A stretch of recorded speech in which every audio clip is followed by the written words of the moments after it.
Hello students, welcome to E-Class of Income Tax. My name is Rajendra Kumar Arora and at present I am officiating Principal and Associate Professor of Commerce at Government College for Girls, Chica. और आज के इस E-Class के अंदर हमारा जो topic है वो है इनकम फ्रॉम हाउस प्रॉपर्टी 2। ये इस सीरीज का सेकेंड लेक्चर है। आपने मेरे पिछले lecture income from house property 1 को इतना लव किया, इतना सपोर्ट किया, इतना अप्रिशिएट किया, इसके लिए आपका बहुत बहुत थैंक यू। हमने पिछले लेक्चर के अंदर जाना था कि हाउस प्रॉपर्टी की डेफिनेशन क्या है और उससे रिलेटेड टर्म्स को समझा था। बिसाइड्स दिस हम लोगों ने एनुअल वैल्यू को भी निकालना सीखा था और उसके एग्जाम्पल्स को समझा था। अब हम इससे आगे चलते हैं और आगे चलते हुए उसी से रिलेटेड कुछ और टर्म्स हैं जिनको हम देखते हैं। देखो जी, एक ये टर्म है आपके सामने आई थी, ये है म्युनिसिपल टैक्सेस। हमने जाना था कि हर घर की एक म्युनिसिपल वैल्यू होती है और उस समय मैंने आपको ये भी बताया था कि जो म्युनिसिपल टैक्सेस होते हैं वो उस म्युनिसिपल वैल्यू पे ही बेस्ड होते हैं। और ये सारे के सारे टैक्सेस चाहे तो ओनर भी दे सकता है, चाहे तो टेनेंट भी दे सकता है। लेकिन अभी हम पहले ये जानने की कोशिश करेंगे कि म्युनिसिपल टैक्सेस होते कौन हैं और इन्हें कौन पे करे ताकि इन म्युनिसिपल टैक्सेस को आप ग्रॉस एनुअल वैल्यू में से घटाने लायक बन सके। तो देखिए जी, municipal taxes means taxes including service tax levied by local authority और म्युनिसिपल कमेटी और म्युनिसिपल कॉर्पोरेशन। कि हर शहर के अंदर कोई ना कोई, अगर छोटा शहर है तो म्युनिसिपल कमेटी होगी, थोड़ा सा बड़ा शहर है तो म्युनिसिपल कॉर्पोरेशन होगी। ओवरऑल में हम इसको लोकल अथॉरिटी कह देते हैं और वो लोकल अथॉरिटी हमारे घरों से रिलेटेड कुछ ना कुछ टैक्सेस चार्ज करती है, जिसमें सर्विस टैक्स भी आ जाता है। तो ये हैं वो म्युनिसिपल टैक्सेस। अब इससे रिलेटेड बात क्या है, if these municipal taxes are paid by owner during the previous year irrespective of the year to which the taxes are related shall be deductible from the annual value of the house. अब यहाँ दो तीन बातें आती है। सबसे पहली बात तो क्या कि ये म्युनिसिपल टैक्सेस किसके द्वारा पे किए जाने वाले होने चाहिए? यस, किसके द्वारा? ओनर के द्वारा। अगर किसी एग्रीमेंट के तहत टेनेंट उन टैक्सेस को पे करता है तो वो जो टैक्सेस हैं वो एनुअल वैल्यू में से डिडक्टेबल नहीं होंगे। बिसाइड्स दिस ये पेड बेसिस के ऊपर डिडक्टेबल होंगे, अक्रूड बेसिस के ऊपर डिडक्टेबल नहीं होंगे। इसका मतलब क्या है? इसका मतलब ये है कि ओनर ने प्रीवियस ईयर के अंदर उन टैक्सेस को रियली के अंदर पे किया हो। अगर म्युनिसिपल कमेटी ने उन टैक्सेस को अक्रूड कर दिया है और अभी ओनर ने उन टैक्सेस को पे नहीं किया है तो डेफिनेटली वो टैक्सेस एनुअल वैल्यू में से डिडक्टेबल नहीं होंगे। और दूसरी बात क्या कि irrespective of the year to which the taxes are related, कि ये भी नहीं देखना कि उन टैक्सेस का संबंध किस साल से। सपोज एक साल के अंदर म्युनिसिपल टैक्सेस ड्यू तो हो गई लेकिन जो ओनर है उसने वो टैक्सेस पे नहीं किए, तो जिस साल वो पे करेगा उस साल वो दोनों साल के टैक्सेस का बेनिफिट ले सकता है। दैट मीन्स जितने भी टैक्सेस, म्युनिसिपल टैक्सेस जो ओनर पे करेगा, जिस साल से रिलेटेड वो टैक्सेस होंगे, लाइक जिस साल से रिलेटेड वो एनुअल वैल्यू होगी, उस एनुअल वैल्यू में से उन सारे टैक्सेस को घटा दिया जाएगा। ये ज़रूरी नहीं कि वो टैक्सेस इसी साल के हों या पिछले साल के हों। उसके बाद सर्विस टैक्स के अंदर कौन कौन सी बातें इंक्लूड होती हैं? जो फायर टैक्स है, वाटर टैक्स है, कंजर्वेंसी टैक्स है, एजुकेशन सेस है, ये सारी की सारी बातें जो म्युनिसिपल कमेटी या म्युनिसिपल कॉर्पोरेशन टैक्सेस के नाम पे हमसे लेती है, वो सारी की सारी बातें म्युनिसिपल टैक्सेस के अंदर आती हैं। एक और बड़ी इंपॉर्टेंट टर्म है, ये देखिए जी, ये है वैकेंसी पीरियड। इसका हिंट तो मैंने आपको लास्ट लेक्चर के अंदर दिया था कि भाई अगर ओनर तो चाहता है कि मेरा घर किराए पे चढ़े लेकिन कोई किराएदार आया ही नहीं और वो घर खाली पड़ा रहा, ऐसे टाइम को हम बोलते हैं वैकेंसी पीरियड। अब देखो, if the house remained vacant for the whole or a part of the previous year, this period is called vacancy period। यानी पूरे गत वर्ष के अंदर या तो पूरे साल या साल के कुछ टाइम के लिए अगर मेरा घर खाली पड़ा रहा है तो उसको हम कहेंगे वैकेंसी पीरियड। और इस वैकेंसी पीरियड का बेनिफिट डेफिनेटली हम ऑनर को देंगे। क्या देंगे? annual value of the house will be reduced by the rent of the vacancy period। कि जो हमारी एनुअल वैल्यू हमने कैलकुलेट करी है ना, जो हमने लास्ट लेक्चर के अंदर सीखी थी, उसको रिड्यूस कर दिया जाएगा वैकेंसी पीरियड के रेंट से रिलेटेड। तो अब इसको हमने थ्योरेटिकली तो समझ लिया है, लेकिन जब प्रैक्टिकल आएगा तो आपको बड़े अच्छे से समझाऊंगा कि वैकेंसी पीरियड का बेनिफिट हम एनुअल वैल्यू के अंदर कैसे दिया करते हैं। एक और इम्पॉर्टेंट टर्म है इससे रिलेटेड, वो है अनरियलाइज्ड रेंट। अनरियलाइज्ड रेंट यानी ना वसूल हुआ किराया। If the house is rented to the tenant and the tenant did not pay the rent, कि भाई हमने तो घर को किराए पर चढ़ाया और किराएदार ने हमारे घर का प्रयोग भी किया, लेकिन जब हम किराया मांगने गए तो वो किराया देने से मुकर गया। हमने बहुत कोशिश की लेकिन उस बंदे ने किराया नहीं दिया। ऐसे रेंट को बोलते हैं हम unrealised rent. The rent which could not be realized by the owner from the tenant is called unrealized rent। यानी जो किराया किराएदार से वसूल नहीं हो पाया वो हमारा ना वसूल हुआ किराया है। For this the condition for the rule 4 are to be satisfied। अब देखो, हम तो हर बार किराएदार को रखेंगे, उससे किराया तो ले लेंगे, लेकिन हो सकता है कि ओनर कह दे जी मैंने तो किराया लिया ही नहीं। अब हर बार तो ये बात उसकी नहीं चलेगी ना, तो सरकार ने क्या किया हुआ है, रूल 4 बनाया हुआ है। रूल 4 के अकॉर्डिंग उसने कुछ कंडीशंस लगाई हुई हैं। अगर जो ओनर है वो उन कंडीशंस को फुलफिल करता है, सेटिस्फाई करता है, तब तो हम कहेंगे कि आपको अनरियलाइज्ड रेंट का बेनिफिट दिया जाएगा, अदरवाइज आपको अनरियलाइज्ड रेंट का बेनिफिट नहीं दिया जाएगा। ये कई बार ऐसे होते हैं ना, ओनर वो टैक्स चोरी करने के चक्कर में कई तिकड़मबाजियाँ लगाते हैं, तो सरकार यानी टैक्स बनाने वाले उनसे ज़्यादा तेज़ होते हैं। उन्होंने क्या बना दिया, उन्होंने रूल 4 बना दिया। चलो अब देखते हैं कि रूल 4 की वो कौन कौन सी कंडीशंस हैं जिसको ओनर को सेटिस्फाई करना होगा ताकि वो अनरियलाइज्ड रेंट के बेनिफिट को ले सके। लुक, देखो सबसे पहली कंडीशन क्या है? सबसे पहली कंडीशन है the tenancy is bona fide. Tenancy is bona fide का सिंपल सा मतलब ये है कि मैंने गुड फेथ के अंदर किसी किराएदार को कि अपना मकान किराए पर दिया हो। अगर मैं ये सोच के दिया है कि मैंने इससे कोई अनरियलाइज्ड रेंट का बेनिफिट लेना है या पैसे तो ले लेने हैं, लेकिन इस किराएदार से ये दिखाना है कि मैंने इससे किराया नहीं वसूल किया, तो वो टेनेंसी बोनाफाइड नहीं होती। टेनेंसी बोनाफाइड तब होती है जब हम गुड फेथ में एक अच्छे किराएदार को अपना घर किराए पर देते हैं। अगली कंडीशन क्या? The defaulting tenant has vacated और steps have been taken to compel him to vacant the property.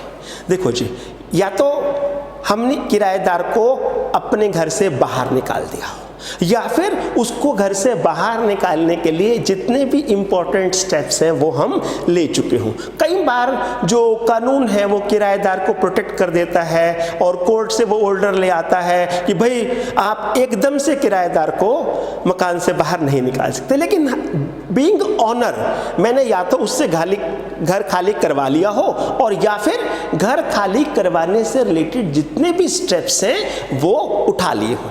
और क्या जी? The defaulting tenant is not in the occupation of any other property of the assessee. अब ये भी हो सकता है कि एक घर तो खाली करवा लिया, लेकिन जो टेनेंट है, डिफॉल्टिंग टेनेंट है, उसके पास कोई और हाउस प्रॉपर्टी भी हो जो उसने किराए पर ले रखी हो। तो रूल क्या कहता है? रूल ये कहता है कि एक अगर कोई इस तरह का किराएदार हमारा निकल जाता है जो हमारे घर का किराया नहीं देता, तो उससे सारी की सारी हाउस प्रॉपर्टीज खाली करवा ले जाएंगी। सपोज उसने 3 घर किराए पे ले रखे हैं, एक घर का किराया वो देने से मना कर रहा है, तो हम बाकी के दोनों घर भी उससे खाली करवाएंगे। यानी कि ऐसा नहीं होगा कि 3 घर में से जो घर उसने किराया पे लिया और उसका किराया नहीं दिया वो तो खाली करवा लिया, लेकिन जो बाकी के 2 घर हैं वो चलते रहे। नहीं, ऐसा नहीं होगा। अगली जो बात आती है वो क्या? The assessee has taken all reasonable steps of instituting the legal proceedings for the recovery of unpaired rent.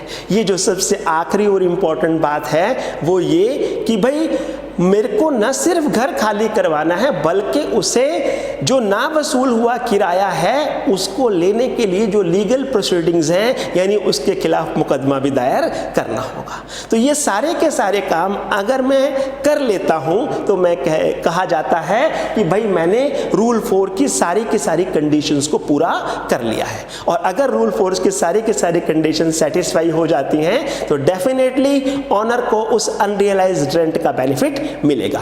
कैसे मिलेगा?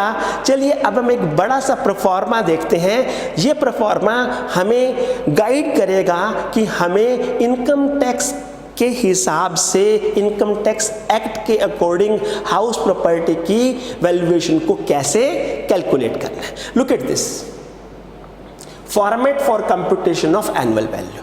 एक पार्ट तो मैंने आपको सिखाया ही था कि एनुअल वैल्यू निकालते कैसे हैं। अब उसको प्रॉपर परफॉर्मा के अंदर भर के म्युनिसिपल टैक्सेस को कैसे एडजस्ट करना है, वैकेंसी को कैसे एडजस्ट करना है, अनरियलाइज्ड रेंट को कैसे एडजस्ट करना है, इस बारे में हम बात करेंगे। देखो जी, हमने क्या बात की थी? एक्सपेक्टेड रेंट की बात की थी, जिसके लिए क्या कहा गया था कि म्युनिसिपल वैल्यू और fair rental value whichever is higher. और ये बात कब थी? जहां पर रेंट कंट्रोल एक्ट एप्लीकेबल नहीं था। लेकिन जहां पर रेंट कंट्रोल एक्ट एप्लीकेबल था वहां पर एक और टर्म आई थी, स्टैंडर्ड रेंट। तो स्टैंडर्ड रेंट जो होता है वो जो हमारी एक्सपेक्टेड वैल्यू पहले आई थी म्युनिसिपल वैल्यू और फेयर रेंटल वैल्यू में से जो ज्यादा हो उससे ज्यादा बेशक हो लेकिन उससे कम नहीं होना चाहिए। लाइक भाई स्टैंडर्ड रेंट कंट्रोल करेगा म्युनिसिपल वैल्यू और फेयर रेंटल वैल्यू को। ये बात मैंने कई सारे एग्जांपल्स के साथ आपको लास्ट लेक्चर के अंदर समझाई थी। और उसको फिर हम ओवरऑल में क्या कह देते हैं? एक्सपेक्टेड रेंट ही कह देते हैं। तो इस एक्सपेक्टेड रेंट और एक्चुअल रेंट रिसीव्ड को फिर हम करते हैं कंपेयर, और उसमें से जो ज्यादा हो वो बनती है हमारी ग्रॉस एनुअल वैल्यू। तो ये ग्रॉस एनुअल वैल्यू तो निकालनी आ गई। अब इसके बाद हम इसमें से दो चीजों को घटाते हैं। सबसे पहले क्या घटाते हैं? Municipal taxes paid by owner and then unrealised rent. तो ग्रॉस एनुअल वैल्यू में से जब हम म्युनिसिपल टैक्सेस और अनरियलाइज्ड रेंट को घटा देते हैं तो हमारी क्या आ जाती है? Net annual value. तो यहां तक ये जो परफॉर्मा है वो आपको बताता है कि ग्रॉस एनुअल वैल्यू कैसे निकालते हैं और उसमें से म्युनिसिपल टैक्सेस और अनरियलाइज्ड रेंट को माइनस करके नेट एनुअल वैल्यू कैसे निकालते हैं। अब मैं कुछ एक स्पेशल केसेस ले रहा हूं, वो केसेस आपको डिटेल में बताएंगे कि इस परफॉर्मे के अकॉर्डिंग हम ग्रॉस एनुअल वैल्यू को कैसे निकालेंगे और उनमें से म्युनिसिपल टैक्सेस और अनरियलाइज्ड रेंट को लेकर हम नेट एनुअल वैल्यू को कैसे निकालेंगे। Look at this is the first case. अब इसमें मैं टोटल मेरी 4 केसेस हैं। 4 केसेस के अंदर आपको सब तरह की जो कंफ्यूजन है ना वो इन 4 केसेस के अंदर आपके दूर हो जाएंगे। देखो जी, पहला केस क्या है? Computation of the annual value of let out house with no vacancy and no unrealised rent. बड़ा सिंपल सा केस है जी, कोई वैकेंसी नहीं है, कोई अनरियलाइज्ड रेंट नहीं है, सिंपल जीएवी है, म्युनिसिपल टैक्सेस है और एनएवी है। अब तो आपको समझ में आ गया होगा कि जीएवी का मतलब ग्रॉस एनुअल वैल्यू और एनएवी का मतलब नेट एनुअल वैल्यू। तो देखें इस केस को, लुक एट दिस। ये केस है जिसमें मेरे पास म्युनिसिपल वैल्यू है, फेयर रेंटल वैल्यू है, म्युनिसिपल टैक्सेस हैं और एक्चुअल रेंट रिसीव्ड है। अब इसमें सबसे पहले हमें क्या निकाल रहे हैं? Yes, expected rent. Expected rent क्या होगा? म्युनिसिपल वैल्यू और फेयर रेंटल वैल्यू के अंदर जो ज्यादा है। देखो जी, ये है मेरा सॉल्यूशन जिसके अंदर 1 लाख और 1,20,000 में जो ज्यादा है वो क्या मेरा बन गया? एक्सपेक्टेड रेंट, जो कि कितना हुआ? 1,20,000। और जो मेरा एक्चुअल रेंट रिसीव्ड है वो कितना है? 1,32,000। तो इन दोनों में से जो ज्यादा होगा वो क्या बन जाएगी? मेरी ग्रॉस एनुअल वैल्यू। तो 1,20 और 1,32 में से 1,32,000 मेरी ग्रॉस एनुअल वैल्यू बन गई। अब देखिए जी, म्युनिसिपल टैक्सेस कितने हैं? म्युनिसिपल टैक्सेस 10% है। और मैंने आपको क्या बताया हुआ है? ये बताया हुआ कि म्युनिसिपल टैक्सेस किसके ऊपर होते हैं? डेफिनेटली वो किसके ऊपर होते हैं? म्युनिसिपल वैल्यू के ऊपर। तो municipal value 1 lakh, municipal taxes 10%, that means municipal taxes जो मेरे कितने हैं? वो 10,000 के हो गए। तो 1,32,000 में से जो मैंने 10,000 को घटाया तो ये 1,22,000 आ गई मेरी नेट एनुअल वैल्यू। तो ये कौन सा केस था? ये केस था जब मेरे पास ना तो वैकेंसी है और ना ही अनरियलाइज्ड रेंट है। चले अब थोड़ा सा इससे मुश्किल केस देखें। लुक एट दिस, ये रहा थोड़ा सा मुश्किल केस जिसके अंदर computation of annual value of let out house remained vacant for a whole और a part of previous year. अब यहाँ क्या आया, सिर्फ वैकेंसी को इंट्रोड्यूस किया है मैंने। सबसे पहले हम वैकेंसी को समझेंगे, फिर अनरियलाइज रेंट को समझेंगे और फिर दोनों को इकट्ठा समझेंगे। चलिए देखते हैं। Look at this case. अब केस समझिए क्या है। अब इसमें क्या हुआ, एक एक्सपेक्टेड रेंट दिया हुआ है 1 लाख का। हाउस लेट आउट कितने पे हुआ, 10,000 पर मंथ के ऊपर। म्युनिसिपल टैक्सेस 10,000 के दिए हुए हैं। अब यहां देखो पहला केस क्या आया, house remained vacant for 1 month, कि 1 महीने के लिए घर खाली रहा। अब एक्सपेक्टेड रेंट कितना है, 1 लाख, और जो मेरा लेट आउट हाउस है वो कितने रुपए पर मंथ पे चढ़ा था, 10,000 पर मंथ पे, और 1 साल का कितना हो गया, 1,20,000। लेकिन इस 1,20,000 में से जब 1 महीना घर खाली रहा तो मेरा रेंट रिसीव्ड कम हो जाएगा ना, वो घट के कितना रह गया, 1,20,000 में से 10,000 गए, 1,10,000। अब मैंने क्या किया, वैकेंसी पीरियड की वजह से जो मेरा एक्चुअल रेंट रिसीव्ड कम हुआ, पहले तो उसको कम करना है और उसको यहाँ लिखना है। यहाँ लिखने के बाद अब जो बात आती है वो ये कि एक्सपेक्टेड रेंट और actual rent whichever is higher होता है। लेकिन अब अगर वैकेंसी आ गई है, वैकेंसी की वजह से मेरा एक्चुअल रेंट रिसीव्ड कम है, तो कोई बात नहीं, उस कम को भी देख लेंगे। अभी तो पहले इन दोनों में से कौन सी वैल्यू लेनी है, 1,10,000, जो कि मेरी बनेगी ग्रॉस एनुअल वैल्यू।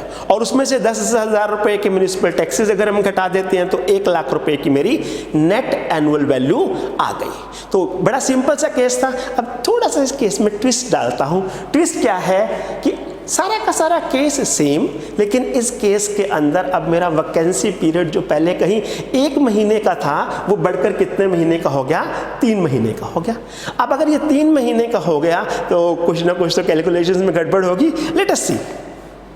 देखो एक्सपेक्टेड रेंट वही मेरा 1,00,000, लेकिन जब मेरा एक्चुअल रेंट है वो होना तो कितना चाहिए था, 1,20,000, लेकिन 3 महीने वैकेंसी रही तो 10 दिए 30,000 कम हो गया, और एक्चुअल रेंट रिसीव्ड कितना आया, 90,000। 90,000 और 1,00,000 के अंदर ज्यादा कौन सा, 1,00,000। अब आप कहोगे जी होनी तो जो ग्रॉस एनुअल वैल्यू चाहिए विच एवर इज हायर होनी चाहिए, तो बननी चाहिए 1,00,000, लेकिन नहीं। वैकेंसी पीरियड के साथ मैंने आपको एक बात बताई थी, वो क्या बताई थी कि एनुअल वैल्यू जो होगी वो वैकेंसी पीरियड से एडजस्ट कर दी जाएगी।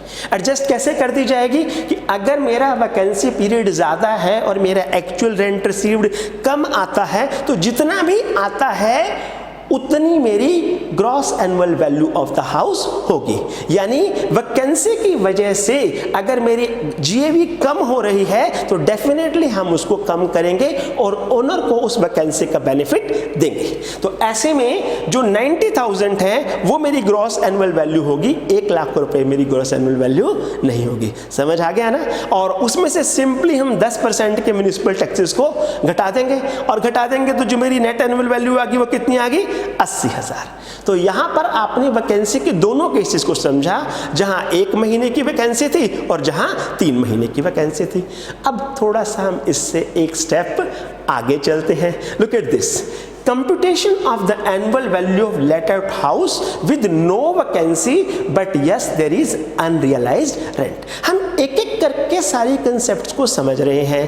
पहले मैंने no vacancy no unrealise rent को इंट्रोड्यूस किया आपके लिए, फिर सिर्फ वैकेंसी को इंट्रोड्यूस किया। अब मैं no vacancy and unrealise rent को इंट्रोड्यूस कर रहा हूं आपके सामने। Look at this, this is the problem. अब देखो इस केस में क्या है, municipal value 1,50,000, fair rental value 1,80,000, standard rent 1,70,000, actual rent received 20,000 per month, municipal taxes 10% of municipal value. हाँ, अब क्या हो गया, अब कोई वैकेंसी की बात नहीं है, लेकिन क्या निकल के आ गया इसमें, अनरियलाइज्ड रेंट निकल के आ गया। वो भी कितना है, 42,000 का अनरियलाइज्ड रेंट है, और इसके साथ अगर तो यहाँ पे एक बात और समझिए कि क्वेश्चन के अंदर जब तक आपको ये नहीं दिया हुआ, अनरियलाइज्ड रेंट तो दे दिया, लेकिन जब तक ये पार्ट नहीं दिया हुआ तो समझ लो कि आपने उसको अनरियलाइज्ड रेंट का बेनिफिट नहीं देना। अपनी तरफ से एज्यूम नहीं करना जी conditions of rule 4 are satisfied. अगर स्टेटमेंट में लिखा हुआ है conditions of rule 4 are satisfied, then only the conditions of rule 4 are satisfied. It is not assumed that conditions of rule 4 are satisfied. तो अपनी तरफ से कोई बेनिफिट नहीं देना।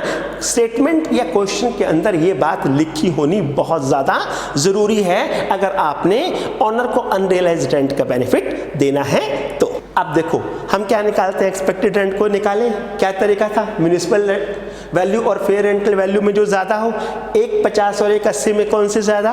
यस, 1,80,000 ज्यादा। लेकिन यहाँ पर क्या है, स्टैंडर्ड रेंट भी है, वो कितना है, 1,70,000। तो अब क्या होगा, स्टैंडर्ड रेंट यहाँ रोल प्ले करेगा और कंट्रोल करेगा उस एक्सपेक्टेड रेंट को, और जो मेरा final expected rent after the adjustment of standard rent आएगा वो कितना आएगा, 1,70,000। अब 1,70,000 के बाद जो मेरा एक्चुअल रेंट रिसीव्ड है वो कितना है, 20,000 रुपए पर मंथ। कोई वैकेंसी नहीं हो तो 12 महीने का पूरा रेंट यानी 2,40,000। और इन दोनों में क्या ज्यादा, 2,40,000। तो 2,40,000 होगी मेरी gross annual value of the house. यहां पर जो म्युनिसिपल टैक्सेस हैं वो कितने दिए हुए हैं, 10%, और वो किस वैल्यू का होते हैं, म्युनिसिपल वैल्यू का होते हैं। तो 15,000 रुपए के तो हो गए मेरे म्युनिसिपल टैक्सेस। अब यहां पे आती है कि अनरियलाइज्ड रेंट को हमने बेनिफिट कहां देना है, हमने देना है जीएवी में से। जब लेस करेंगे म्युनिसिपल टैक्सेस को तो साथ साथ ही अनरियलाइज्ड रेंट को भी लेस करेंगे। तो 15,000 का तो मेरी हो गई म्युनिसिपल टैक्सेस और 42,000 का हो गया मेरा अनरियलाइज्ड रेंट, यानी 57,000 मैंने 240 में से घटा दिए तो 1,83,000 आ गई मेरी net annual value of the house. अब आ जाओ सबसे मुश्किल केस। सबसे मुश्किल केस क्या, look at this, computation of the annual value of let out house with vacancy and unrealised rent both. यानी अब वैकेंसी भी आएगी और अनरियलाइज्ड रेंट भी आएगा। लो स्टेटमेंट देखो, स्टेटमेंट क्या है, municipal value 2 lakh, fair rental value 1,70,000 और standard rent 2,40,000। Actual rent received 30,000 पर month, municipal taxes 10% of municipal value, और वैकेंसी 2 महीने की आ गई और अनरियलाइज्ड रेंट 30,000 रुपए का आ गया। Conditions of rule 4 are satisfied, यानी मुझे अब वैकेंसी का भी बेनिफिट देना है और अनरियलाइज्ड रेंट का भी बेनिफिट देना है। तो चलो सबसे पहले क्या कैलकुलेट करते हैं, yes, expected value of the house यानी एक्सपेक्टेड रेंट। उसके लिए क्या करो, म्युनिसिपल वैल्यू और फेयर रेंटल वैल्यू को कंपेयर करो, देखो कौन सी ज्यादा बड़ी, 2 लाख और 1,70,000 में कौन सा बड़ा, 2 लाख। और फिर 2 लाख को किससे कंपेयर करो, स्टैंडर्ड रेंट से, तब क्या होता है, विच एवर इज लोअर। तो 2 लाख बन गई मेरी क्या, एक्सपेक्टेड रेंट। अब एक्चुअल रेंट कितना है मेरा, 30,000 रुपए पर मंथ, यानी 12 महीने का कितना हो गया, 3,60,000। लेकिन इस 3,60,000 के अंदर वैकेंसी कितने की है मेरी, 2 महीने की वैकेंसी है, यानी 60,000 रुपया मेरे को किराया मिला ही नहीं। कितना किराया मिला, 3 लाख रुपए। तो 3 लाख मिला, तो अब मेरी जो ग्रॉस एनुअल वैल्यू है वो कितनी हो जाएगी, 3 लाख रुपीस। अब 3 लाख रुपए के बाद अब पहले बात करते हैं म्युनिसिपल टैक्सेस की, जो कि कितने थे, 10% of municipal value. Municipal value 2 lakh की, तो म्युनिसिपल टैक्सेस कितने हो गए, 20,000 के। और अब conditions of rule 4 are satisfied, that means unrealised rent का पूरा बेनिफिट देना है, तो म्युनिसिपल टैक्सेस के साथ में अनरियलाइज्ड रेंट को भी जोड़ दूंगा। तो मेरी जीएवी 3 लाख में से मैं 50,000 रुपए की डिडक्शंस देने के बाद, 50,000 रुपए घटाने के बाद जो मेरी नेट एनुअल वैल्यू है वो आ गई 2,50,000 रुपए। तो ये सारे के सारे वो डिफरेंट केसेस थे जो मैंने आपको सिखाए, जिसके जरिए आप ये जान सकते हैं कि आप ग्रॉस एनुअल वैल्यू को नेट एनुअल वैल्यू में कैसे कन्वर्ट कर सकते हैं और कैसे एक ओनर को वैकेंसी का बेनिफिट भी दे सकते हैं और अनरियलाइज्ड रेंट का बेनिफिट भी दे सकते हैं। तो आप लोगों ने इन सारी बातों को बड़े ध्यान से सुना। अब कई कोई स्टूडेंट मेरे से क्वेश्चन पूछते हैं कि सर इनकम टैक्स के लिए कौन सी बुक्स को फॉलो करें। लुक एट दिस, जो साहित्य भवन पब्लिकेशन की बुक है income tax law and practice, ये भी एक अच्छी बुक है। Doctor SC. मल्होत्रा है, डॉक्टर एस.पी. गोयल है। आप चाहें तो कल्याणी पब्लिकेशंस की वी.पी. गौर, राजीव पुरी एंड पूजा गौर की भी बुक ले सकते हैं। इसके अलावा जो बुक आपको ठीक लगे या जो आपके टीचर्स आपको रिकमेंड करें उसके अकॉर्डिंग चलिएगा और वही बुक से आप इनकम टैक्स कीजिएगा। आप लोगों ने इतना वैल्यूएबल टाइम दिया और मेरे लेक्चर को इतना ध्यान से सुना, इसके लिए आप लोगों का बहुत बहुत धन्यवाद।